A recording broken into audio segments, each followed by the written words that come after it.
All right, day 5 supply stacks. So the elves have a bunch of crates on a boat, and they got a big crane and they got to move the crates around, but the crates are in stacks and you can only move the top crate from a stack at one time.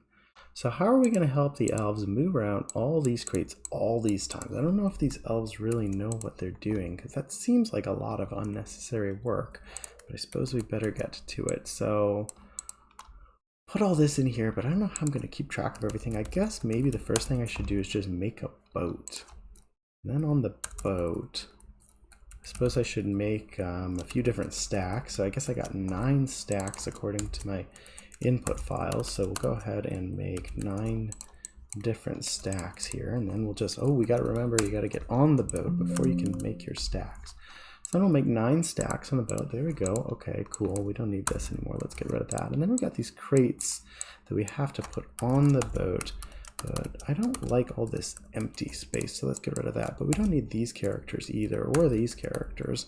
But we can keep those, and then we gotta label each one of these stacks. So, okay, we got stack 1, stack 2, 3, 4, 5, 6, oops, 7, 8, 9.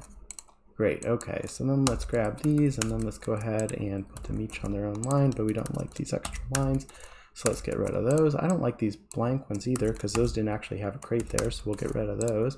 And then the thing is, you gotta remember, because it's a stack, they're actually upside down, so we'll go ahead and we'll give each one of these a number, and then we're going to tell VS Code that I really want to sort those in a descending order so they're reversed from how they were. And then the good news is that we can actually just get rid of that number, but we do have to remember that we were supposed to put the items in boxes. So let's go ahead and put each one of those items in its own box, and then probably it's a good idea to just go ahead and give each box a number too. So we'll go ahead and do that, and then we'll number the boxes, and then we'll grab all of this and paste it in our terminal here, and we'll see what happened.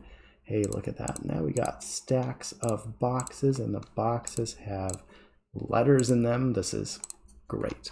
Okay. Then we don't need that. We got to move these crates around quite a bit. But I don't know who wrote out these instructions like this. This is confusing. Move 8 things on one line. So let's just grab all those, and then let's grab these numbers and we'll get rid of that.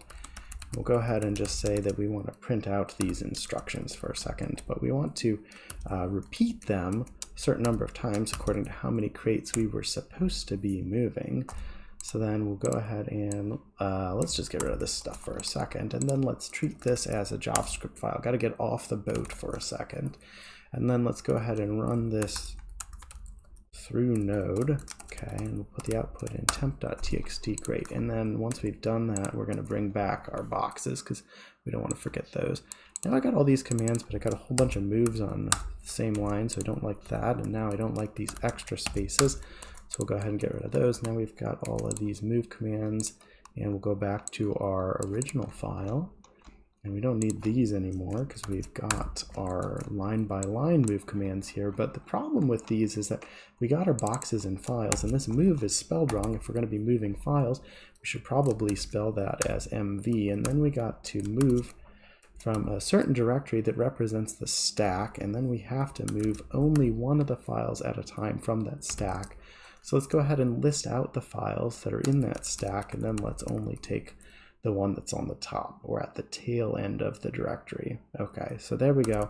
And then we got to move it to the right place, but remember, we do have to put it into a box again. So we'll go ahead and put on our box here, and then we should also add a number to each one of the boxes. And I'm going to start my numbering at 57 because I ended it at 56 earlier.